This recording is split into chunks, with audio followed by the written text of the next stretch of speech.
honestly, what a hell of a city. I mean, why? The only thing to do in New York is eat and drink. There's nothing else to do. There's nothing else to do in that city. You can't play tennis. You can't play golf. You can't go out and get some sun. You can't have a nice walk. You can't, you can't hike. You can't do anything, and you can't swim. There's nothing you can do besides run to the next bar and eat and drink. That's all there is to do.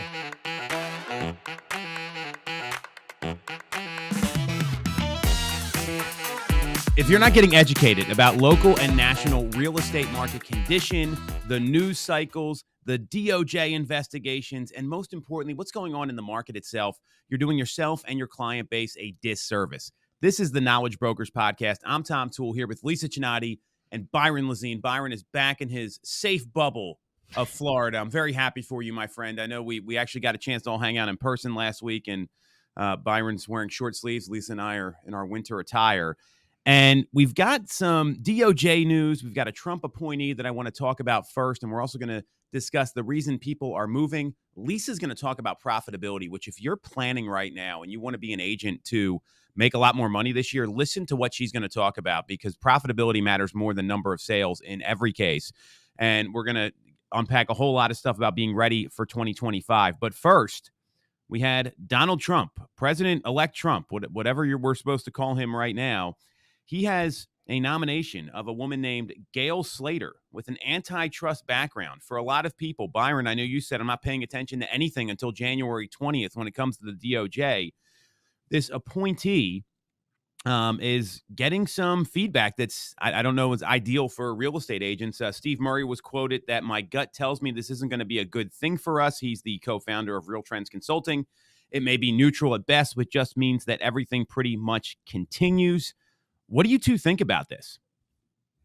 I'll let Byron go first because I know he's always got opinions. I mean, I'm reserving, like I said before, I'm reserving my full opinion analysis until January 20th. Anything that the DOJ, so this is an appointee, Gail Slater has to get through. Mm-hmm. Obviously, there's a process that goes into place there. But everything we're hearing from the current DOJ in particular, I ignore right now. You're going to get your new mandate on January 20th or the 21st or sometime after that. So anything the DOJ is their statement of interest before, 2 days before the NAR settlement, irrelevant. You can have as many statements as you want between now and January 20th, and we're going to see where everything falls post January 20th. On like Steve Murray is a very well-respected, industry leader. Co-founder of Real Trends, sold Real Trends to Housing Wire. For him saying it's not going to be a good thing for us, obviously raises a red flag.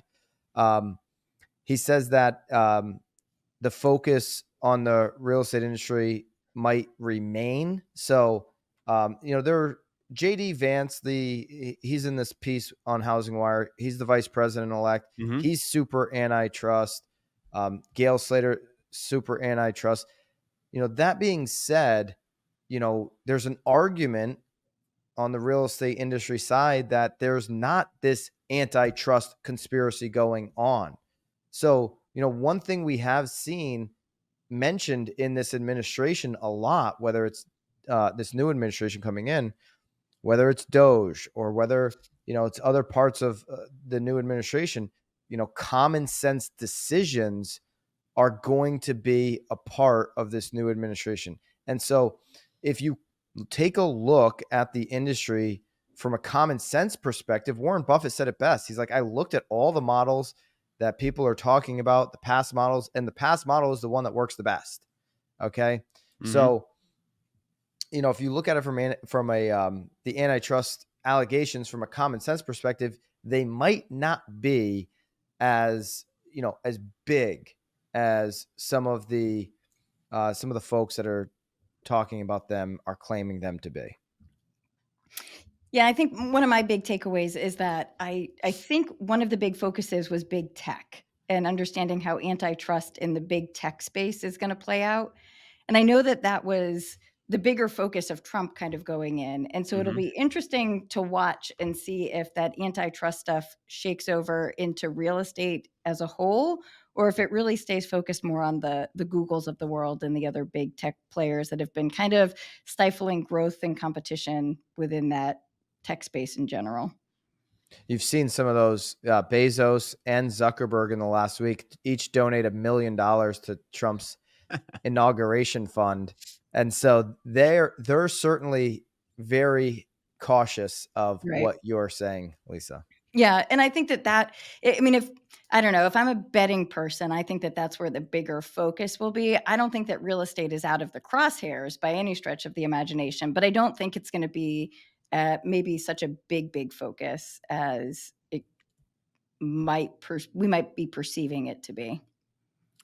I hope you're both right. I know that Gail Slater, she did call for Alphabet, Google's parent company, to be broken up in the past. So, I mean, obviously that's a track record there. And the tech companies, I mean, those donations, NAR just made some donations. We can talk about that if you guys want. But I think the donations say a lot about where this is going. My hope is you're right, because in light of this, and Byron, I definitely agree with you with these like post-January 20th predictions for the DOJ, because right now you've got the president pardoning his son. I mean, this is the stuff that happens at the end of every term, right? It's historically, that's the trend. And the DOJ came out yesterday, and they in front of the Supreme Court, there was a filing, and the DOJ stated that it made it clear it was leaving open the possibility to reopen its investigation into NAR after they closed it previously in 2019, which is insane to me, just as a logical person. I'm not an attorney, obviously. I would be very bad at that job. And so you've got the DOJ, they're kind of shooting their mouth off right now, and I think they're making a lot of noise, which might be calling attention to this.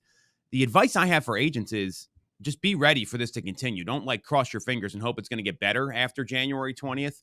And what that means to me is, are you focusing on trying to get listings? Are you nailing your appointment? Are you making sure you're able to deliver clear value to folks so they see a reason to pay you? Because in this post-August 17th world, I don't know what you two are seeing on the ground. I mean, it's probably the same thing we are. And we talk a lot, is that there's a lot of agents that don't even know how to explain what's going on. It's still a challenge. Chris Giannos was going off on Instagram about this a couple days ago. And if you don't know how to present these things and focus on what people actually want to do, which is move and buy and sell real estate, you're going to be in a lot of trouble. And this means practicing your scripts, understanding everything, reading contracts. It's the stuff we've told agents to do for decades, right? This is what good agents have been doing for a while. So focus on servicing the client. You're probably going to be fine. You might have some additional paperwork and some additional things to explain. I've heard a lot of very hopeful people in the industry say, oh, come January, February, March, all this stuff's going to be behind us. We're going to know the rules. I don't think the DOJ, the new DOJ coming in, is going to have the NAR lawsuits at the top of their list in the end of January. This is going to drag on. The messy middle, as I keep calling it, is going to continue throughout probably all of 2025. I love it when I hear so many people, when people were running around 12 months ago saying the year of the fives, try to paint, rainbows, gumdrops, and lollipops of what's going to happen. And all you have to do is read to paragraph 4 and realize no, this is going to drag on and on and on, and don't expect a resolution in Q1. So what Tom's talking about, listen, a lot of the agents post August 17th that knew exactly what to say, how to present. There's a lot of agents that have given themselves a raise, even some brand new agents that have given themselves a raise because they're like, cool, got the rule book. I'll just follow that. Yeah, I think just being aware that the rule book will change and shake out over time. I think you're both right that the biggest thing that agents need to do is just focus on keeping going, stay current, stay knowledgeable, but don't give it the attention and bandwidth to pull your eyes off of doing the things that you need to do. It's kind of like everything else, right? It's just the noise. Can't control it. Just have to roll with it. Yeah. Know it, be educated on it. Right. And, don't have a 2-year gap in what's going on. You're going to miss a lot of the information, but there's a lot of things you can control right now going into 25 that are going to outweigh what the DOJ may or may not do on the 21st. 100%. And I think one of the biggest ones that I think kind of great segue is kind of chatting about What are you guys seeing in market? I know we've seen a little bit of an uptick. Feel like it's maybe a busier December than what we were anticipating, and maybe laying the groundwork for what's to come in January. So thoughts, opinions?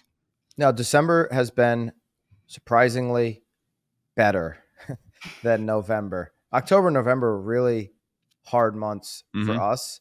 Obviously, we talked about Connecticut's situation. Skylar on last week's pod, that was awesome last week, by the way, with Skylar, chief economist of Zillow. If you missed last week's, Skylar spent, I think, a full hour with us. That was just great to talk to her. And she had the number, Connecticut being, over 65% lower on for sale inventory than pre-pandemic levels. And so that has just compounded month over month throughout the year. October, November were really brutal, but December has shown that there is going to be a tailwind that moves into early 2025. There's serious buyers. One of our pod leaders, Emily, was talking about that. She's like, the buyers that, that she's either auditing a deal from an agent, or the ones that she's dealing with personally, they're serious people. Like both of us were getting, our Zillow Flex partnership and our Realtor.com partnerships. And we're talking to a lot of people who are planning on buying in 25. Very serious, not looky-loos, not people that are thinking about it, but there's a real commitment to buying a home in the next 3 to call it 6 months from a lot of these buyers that are coming in right now. And that to me has probably been the biggest shift I've seen since, mid 2022. We've definitely seen a decrease in our time to transact as well. I think, one of the stats that we always talk about is the traditional internet lead. Zillow, Realtor.com is typically 88 days from inbound to accepted offer. We've seen it actually start to decrease a little bit, and I think we're at about 67 days. And the number of, if we go back a couple of pods when we were chatting about unicorns, Tom, we've had more unicorns come in where they come in for a property. We show them that property. They write an offer on that property and they go under contract on that property. I think we've had like 3 or 4 of those in the past 60 days, which is really, really fascinating to see the intent behind those buyers right now. So to your point, they're serious, they're committed, they're motivated. And I think one of the things that Tom always says is that the really savvy buyers understand the opportunity that exists in November and December. So I think that messaging is getting out there. Yeah, I was talking to one of our team members last night, Joe. We were talking about the opportunity that's out there right now. So he just bought a home in July and August. That's one of those zones where it kind of drops down. I bought my house during the Pennsylvania state shutdown during the pandemic. I mean, that's like the ultimate opportunity. And when you look at this, I think buyers are catching on. I've got some Bright MLS data here for you. And I love looking at Bright because it's such a big MLS. I think it actually gives you, it's got DC in there. You've got Jersey, Northern Maryland, Baltimore. So showings compared to a year ago, week ending 12/8, up 11.5%. Okay, so that's a pretty substantial bump. Yep. Compared to the previous week, up 33.6%. So, I mean, that's a huge jump. And that's... Well, but that was Thanksgiving week. Also Thanksgiving, I agree with you. And if you look at new purchase contracts compared to a week ago, up 13.4%. So that's a big jump as well. Median time to contract is still 31 days. New listings were up 42.8% compared to a week ago, and compared to a year ago, up 9.8%. So we're seeing that there is activity there, and it's documented. It's not just anecdotal, and the Bright cross-section really helps us with that. So knowing that's the case, I think we talked a little bit before the show about how to get ready for like the wave that's coming here. And Byron, you had a great point. There's not going to be like this ton more sales. I think maybe all the projections are like 7 to 10% more sales in 2025 or what we're seeing. Some of the more bullish are like 12%. Love Sure. to see that on existing. Okay. Even if it's 12, right? Let's say that, I mean, that's not that much more. I mean, it's significant, but it's not like 50% more or anything like that. So there's going to be this wave that's coming. And from the Founders Podcast, there's a book on Andrew Carnegie. He talks about, hey, like sales come in waves, profits come in waves. And there's going to be a wave here in a couple weeks, especially in the Northeast. And you've got like a decision to make if you're an agent right now. You can, indulge in the holidays, right? Go to, ugly sweater parties, the holiday events. I'm so sick of seeing all these holiday events or something. They had triple play down in Atlantic City this week. Like agents are taking off. was no fight this year. That looks like an absolute booze fest. Triple play. It's in Atlantic City, one of the top markets in the country, according to Zillow, apparently. But there's nothing to do. People go down there for CE classes. You know what I do for my CEs? I spend $60 a month before and do them online, watching TV at my house. Like, that's because I have better things to do. But there's going to be this wave, right? So this wave is coming, and it's going to happen right after the holidays. We are taking listings now at a high level with our team. We're scheduling appointments with people. And you can set yourself up, because the work you do now, it never pays off right away. It's 30, 60, 90 days out, maybe shorter, to your point, Lisa. And what I'm clear on is you've got, let's call it 20, 25, 26 days left in the year. Or no, 15 or 16 days left, excuse me. I'm still recovering from Byron's trip to New York. So Clearly. I haven't recovered. Back in the bubble. But you've got this time here where you can just have a lot of conversations with people. A lot of them are going to tell you, call me after the new year. But you know what? Now you've talked to them a couple times. You're a familiar person. You're following up. There's so much opportunity out there right now. And it's not going to be for everybody, because most agents are working the holiday party circuit. Yvonne Arnold had an ops mastermind with Wendy from our team yesterday and said, get ready, because there's going to be sales in January and February you can take advantage of. What advice do you have for people, Byron and Lisa? I mean, we're obviously we all run teams here. We work with, probably about 250 agents between the three of us. What are you telling folks? I'm not as worried about the holiday the last 2 weeks, meaning December has come as a little bit of a delightful surprise that there was, to me, an uptick in interest and demand. I agree with you. Like, you want to be out of the gates running in January. There will be the last couple week pause on this type of demand. I think what Yvonne was talking about, where the pickup is going to happen from the buy side pretty early January. I would say I'm a strong believer in that. And your ability as an agent, as a knowledge broker, is to stick in there with some of these buyers for the long haul is going to be paramount for their success. I mean, the unicorn examples are fun. That's great. Don't expect that. 40% of the inventory growth that we've had in 2024 nationally, 40%. We're like, wow, inventory's back. 40% is in Florida and Texas. Okay, so how are the other 48 doing? They're doing similar to how they've been doing. It's only up 9.8%. So, I mean, we've got it. And this is a good cross section here. I mean, that's 5-6 different states. Yeah. And so there's still, unless there's an ability to unlock the market. Bright also came out, just speaking of Bright, they came out with this, this survey that they did back in November 19th and 20th, the share of homeowners who are planning to sell in 2025, 70%, according to Bright, of homeowners who are planning to sell in 2025 are under the age of 50. Okay. 33%, essentially 32%, bought in the last 5 years. Okay. And then if you look at reasons why, 70% of the reasons that they're planning to sell in 2025, if they're 30 or 40, which is the majority of sellers, is either 1, family reasons, or 2, job reasons. So the sellers coming onto the market in 25 are still going to be driven by this, not a lifestyle decision. Lifestyle reasons were 10% from those demos, 30 and 40%. That's going to be the majority of sellers. It's family, it's job. It's I have to move. So you got to hang in there and find. And I know Revkin gets beat up for talking about off-market property. You're going to have to be somebody who finds off-market deals for your buyer if you want to be valuable, where in 3-4 months they don't start looking for a new agent.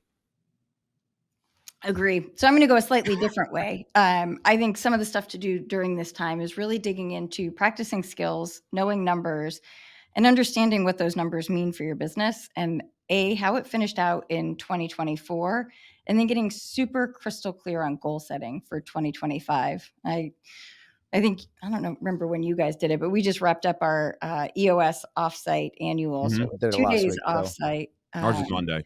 All right.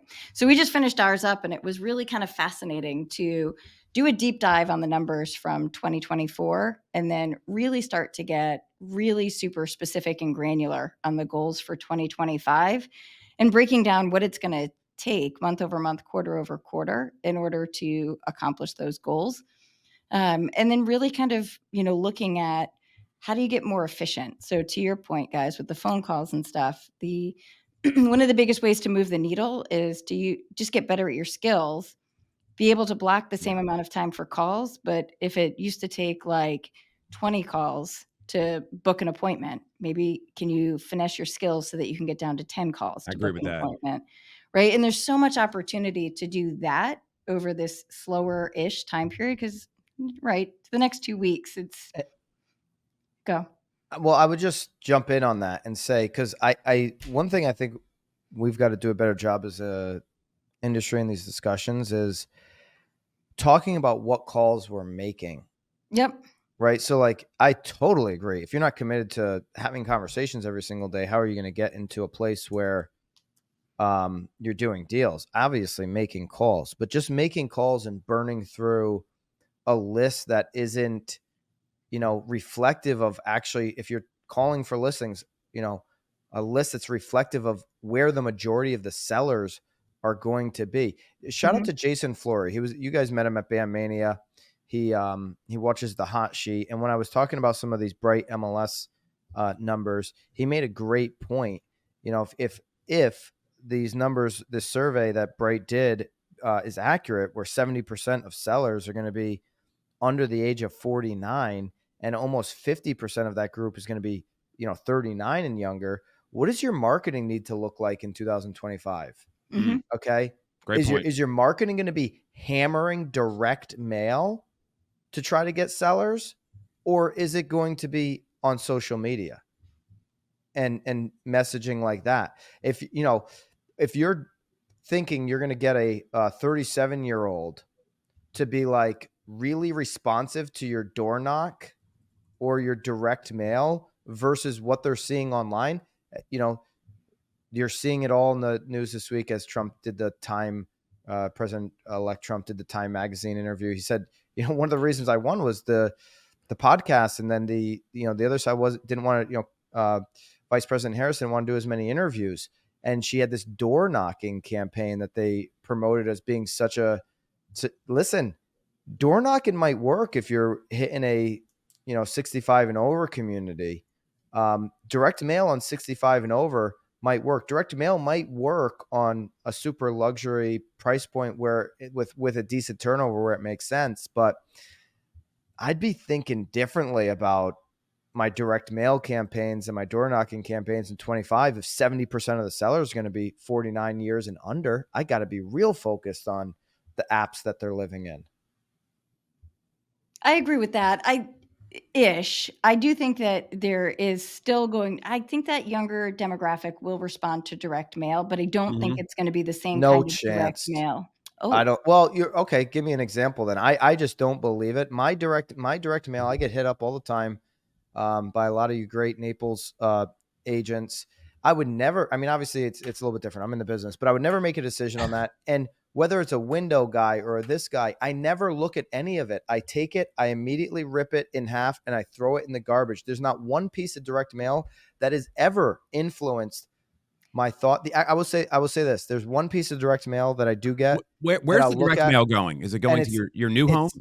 It's the MLS printout sheet of all the sales in the community. And I don't even know the person's name. It is a female. It doesn't do a good enough job of making that well known, but I just look at the data and then I throw it out. I'm like, oh, this is nice.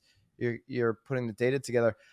I really don't think young people are paying attention to their mail. But Lisa, give me an example of what might move the needle. Well, so I agree with you if it looks like it's advertising, right? And so a postcard. A postcard, I agree. That demographic isn't going to respond to a postcard. Yes. Those bulk printed letters mailed by bulk or with a non-hand printed envelope, I agree. I do the same. If it doesn't look like it's personally addressed to me and it's not of relevance, same thing, right into the recycling bin. I don't tear it up, but I just open it, drop it right in. But I I tear it think, up out of anger. okay, That's a yeah, that personal. doesn't shock me. Still upset about our trip last weekend. It's just I relieve stress ripping up that way. mail. It's the Hulk. But I do believe that if you get really, really targeted, so I think for an agent who's rocking a farm and who has a really great kind of brand or messaging going in that farm and can commit to doing, think handwritten envelopes with really nice stationery on the inside, that can be printed, right? But where it looks compelling, it looks personalized, and it's slightly attention grabbing. And I'm going to be clear, I don't believe handwriting machines will ever be able to do the work that truly handwriting that address on there will. I also don't think a traditional envelope is going to do the job. Like, I don't think like that standard white business envelope or even a colored business envelope, I don't think the stickers on the back are going to make a difference to that demographic. But I think if you did a really nice, thick card with a lined envelope, hand addressed it, hand stamped it, I think it could have a pretty good open and response rate. So I would argue you need to know who you're mailing to, right? That's Well, number yeah, that's one, my right? point. And Yeah. so Byron's talking about the people that are moved, this under 49 demographic, right? I would imagine they're probably in like that move up property. So it depends where you're Mhm. farming. If it's like a townhome or like a 2,000, 2,500 square foot single family home where there's another move to make to like the 4,500 or Correct. 5,000 square foot home, that's a lot different. Now, if your farm is, and we've been testing all kinds of direct mail and getting some hits on it. I've been letting you guys know about it. If your farm is a smart farm where, the homeowners have been in there 25, 30 years, you've got a different approach, right? Now, if Mhm. it's something where you're looking at something we're testing right now is people that have a sheriff sale pending, right? That's a very motivated seller. We used a white envelope with like a snowflake sticker. And that's like, we put it right on the front. I Well, paid that's my, a different demographic. what I'm saying is I think Byron is right, but you need to know who you're mailing to, right? Right. One of the things I've learned from Lisa and Byron, this is both of us here, and we started this journey on this accountability call that turned into this, was who is your avatar, right? Mhm. And you've got to be clear on that, number one. And once you determine that, then use the resources out there. There's tons of research, right? I'd go to ChatGPT. Hey, what does this demographic respond best to? What does this one respond best to? Look up people like Luke Ackery or other folks that are doing direct mail at scale and study it. Because if you want to find sellers, direct mail will work. But you got to know your avatar first and foremost. So everything we're saying here is valid. You just got to know who your audience is and what you're trying to accomplish. Yeah, I'm not. Yeah, I want to be clear. I'm not telling people never to send a piece of mail out ever again. Only don't send it to Byron's house. That's what he's saying. Just don't mail him. If you send me a postcard, it's going to be a waste of money for sure. And I get it. Direct mail is a numbers game and all of that. There Mhm. probably is a space to, knowing your demo, using something like PropStream. Fellow? I was gonna say Fellow is one of the big ones Fellow. that we've been Yep. using to get very targeted on it. And, for the consumer in Fellow that's being, and there's so much to it, right? If they're interacting with the dashboard and they're engaging and you just can't get them on the phone, you don't have the right phone number or whatever. I do think that those are where the opportunities to use high quality targeted direct mail come into play. Handwritten note. Yeah. I would You're right. also, well, handwritten note is genius for anybody who's like, hey, you want to stick it out 6 months with a buyer and you want to give them some type of like, nice feeling about you early on in the process. A handwritten note as opposed to a text saying it was so nice to meet you. I mean, one of the direct mails I still talk about to this day, it was a steak place in Charleston, South Carolina that I think it's Hall's. Hall's Chop House, yes. Hall's Chop House. They sent me a Boomtown Hangout. That was that was where everyone went. They sent me a handwritten note. My wife and I had dined there one time. We were hanging out for a weekend.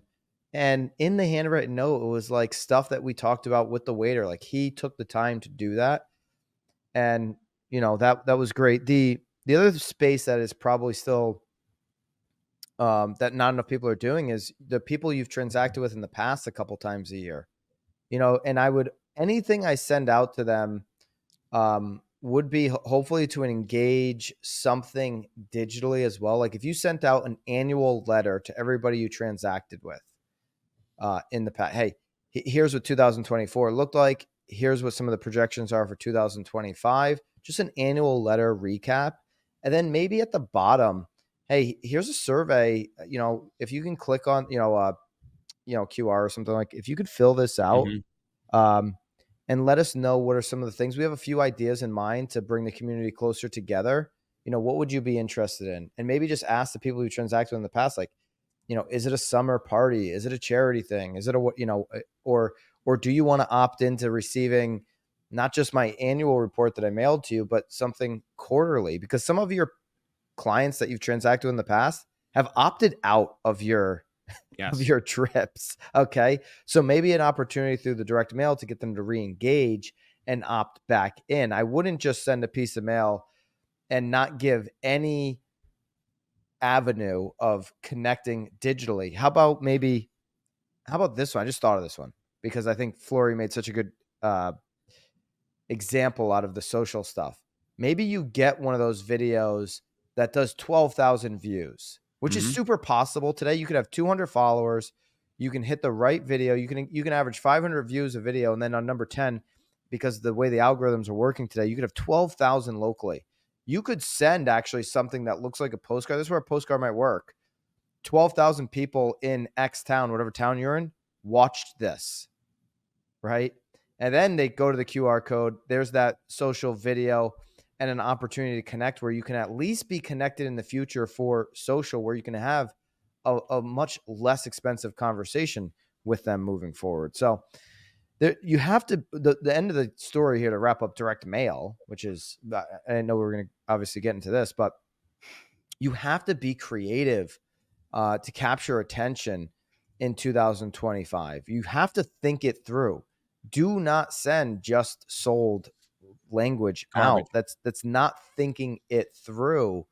And especially if the 80% was 87% are going to be less than 59, 70% are going to be less than 49 years old when they're selling.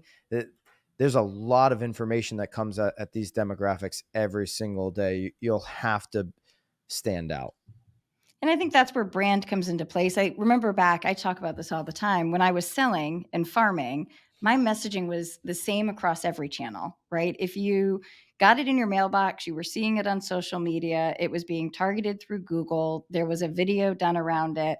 The brand was really strong. The message was consistent. And so if I didn't get your attention through direct mail, or maybe it was that it was being reinforced through direct mail, but they were also seeing it through social, it was carried through at my open houses. It was carried through kind of every aspect of how I was being face-to-face or getting in front of or getting the attention of customers. So, and I think that that's something that gets lost. I think oftentimes we think it can be one channel, that it's just direct mail or it's just social media or it's just video or it's just static images. But it's my opinion, it's got to be really, really all of it. Yeah, it's a layered approach, right? I mean, and when they see you everywhere, then and then what happens is, then something happens in their life, and then they're ready to sell. Like, people think it's like, oh, they're like, people don't even think about real estate. Like, I hate to break this to all the real estate agents that are out there. You got 5% of the population thinking about it. The rest of them don't want to because it's stressful, right? It's one of the top 5 most stressful things people go through is making a move. So you've got to realize, like, just because we think about it all the time, which I know I'm obsessed. I know you two are, because we text constantly about these things. Most of the population doesn't. And it is a layered approach, Lisa. You're absolutely right. And then when the time comes, you want to be the one that's, that's got that top of mind presence. So good stuff here. I love talking about listings. I do want to hit on some economic data. So we did get some CPI news that came out here. And this was just the end of this week. So we saw that the Consumer Price Index showed a 12-month inflation rate of 2.7%, an increased 0.3% on the month. The annual rate was 0.1 percentage point higher than October. Excluding food and energy, the core CPI was 3.3% on an annual basis, and the 12-month core reading was unchanged from a month ago. And these were all in line with the Dow Jones consensus estimates. We've got a Fed meeting happening next week. Right now, the odds are north of 80%. We're going to see the Federal Reserve make a 25 basis point decrease. It's actually 96.9%. I like those odds. I'm hammering that. It's going to happen. It's going to happen. So anything surprising about this economic reading? The economic data lately has been more ho-hum than like, oh, my God, this jobs report or the CPI data. And I'm hoping that'll lead to a less bumpy of a ride with mortgage rates like Skylar talked about last week. What do you two think? Well, I actually think these inflation numbers this week, CPI was pretty close to expectations, but PPI the next day was not. Yes. PPI was expected to come in at 0.2. It came in at 0.4%. Unemployment came in higher. Yes. I believe that the reason the Fed's going to stick to this, and like you said, CME Group is basically calling almost 100% chance, just below 100% chance that the cut will happen. I think the Fed is stuck. They gave, 0.75 of a point basically before, and just during election week was the last one. They've got to go and finish it out and do this fourth one that they've called. But I don't know that you'll see one in January of some of these numbers. It's been a little bit of a bumpy road here, and now you are seeing a little bit of unexpected report, PPI in particular. Now the rate obviously didn't go in our favor. If you just look at the last 5 days in the 10-year, we're almost at 4.4 again. Right now, as we're recording this Friday morning, we're at 4.369. We were just in the 4.1s about a week and a half ago. The 30-year fix jumped, yesterday to 6.87. There's a case to be made that we're going to be in the 6.9s as we go into the weekend, after being at 6.68 on just December 6th. So what can drive that down? It'd be, a couple weeks of unemployment numbers like we saw on Thursday. But I'm not surprised, because it's going to be hard to get inflation down to that 2% target with how much money we printed. But these are uncharted territory here for how much money we printed. Byron, the CME Group agrees with your assessment of what happens in January. So they have like future odds on. I love this website. Like this is something that really gives you some insight. So right now there's that 96.9% chance we see the Fed go to a target rate between 425 and 450. For the January 29th meeting, they're calling it a 78.8% we stay there. So, and then in March, and I don't want to go past the first quarter because there's a lot that can happen. They've got a 53.6% chance we see it go to 400 to 425, and a 34.6% chance it stays in that 425 to 450 range. So it looks like they're going to finish the job. Congratulations, Jerome Powell. You came through. And then it's gonna, we'll have to kind of see what happens. Then we're going to get all the holiday spending data and all that stuff, which always kind of sets the tone for the beginning of the year. You're also going to see a whole bunch of people in the first half of next year saying, Trump said he was going to lower prices. That is never going to happen. Prices are never going to go down. That's not how inflation works. Once the price goes to a certain point, it's about not increasing 9% year over year. That's why they call it 2% as a target. Prices are going to continuously go up. They're not going to be like, oh, back in 2019 or back in 2021 you were paying X for milk. Let's just cut the price down to that. That is never going to happen. The price of gas milk prices today might go down. Gas is as low as it's ever going to be. Yeah, Gas might go down. I was a kid. Yeah. So, that's the unfortunate reality that I think some people just haven't come to grips with, and they're going to be whining about it in the first half of the year. It's really about getting energy prices could come down. That's totally true, Tom, and getting incomes to go up and getting the rates down, which can unlock the economy. So what do you think, Lisa? I got nothing else to add. You guys did a good one on that. Rare compliment from Lisa Chinatti. Yeah. It was a half compliment. It's like your half of a face, the second face. All right, what else we got, you two? I think that's a wrap here. I got to jump. I think that was a good show. And listen, what are we doing? Are we doing next week? I'm here. Yeah. Yeah. So next week we're going to review all of our predictions for 2024. Okay, the three of us all made our predictions for 2024 on next week's podcast. We're going to review all of them. Who was right, who was wrong, where we came in at our predictions. And then when we start the new year, we'll have our new prediction show for 2025. So if you're not, make sure you're subscribed to the channel, hit the notification bell. Don't miss next week's recap. Obviously, if there's any breaking news, we'll add that into the pod as well. But don't miss the recap of all of our predictions. It's going to be a fun show. And looking forward to seeing who tallies up the most W's. I'm going to wear my Santa hat for all my W's. Good. And We'll give see. Byron his Grinch mask. And Bobby, pull the data. Krampus, right? Like he's eating the children. He's not even just like stealing their gifts. He's going all the way. Bobby, pull the data. That's going to be a good show. I can't wait to win that show. See you guys next week. On August 17th, the rules of the game changed. You know that. And now there is more opportunity than ever for the best agents to capture market share. Talking about the agents who are true knowledge brokers, expert advisors to their clients, and masters of the craft. You're one of those agents. That's why you're here. Or if you want to be one of those agents, one thing you need to do right now is invest in your client experience. We all have CRMs, but CRMs are designed to nurture and convert leads. You can't treat your clients like leads. That's one of the biggest reasons agents lose referrals and repeat business. What you need is a CEP, a client experience platform, to give your clients the best digital experience possible. The CEP my team and I use is Mosaic. Mosaic kicks in when a lead becomes a client, providing a seamless experience from search to closing, transaction management to long-term client retention. It gives you all of the tools you need to impress your clients and showcase your value, helping you generate more referrals, repeat business, and client loyalty. Mosaic is a huge competitive advantage for agents, but spots are limited in each market, and some are already full.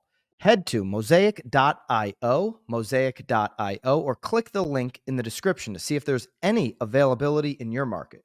Don't miss your chance to build a lasting edge over the competition. At BMX, we listen to what real estate professionals want and need. That's why our platform is filled with sought-after courses, content, and tactical assets for your business. And that's why we launched BMX in a box with templates and scripts done for you, delivered each Friday. The best part? It's not coming from panel pontificators who bought their followers and don't sell any real estate. It's coming from top agents, team leaders, and content creators in the industry. It's education that actually shows you how to do what you need in today's market. And now it includes editable templates and scripts so you can easily deliver that knowledge to your database. Every day, we continue to add more content into BMX, into our private Facebook community, content that works, content that our members have exclusive access to daily. Do not wait any longer. Use code KNOWLEDGEBROKERS and join the thousands of agents taking their business to the next level today. Use Knowledge Brokers for 10% off. See you in BMX.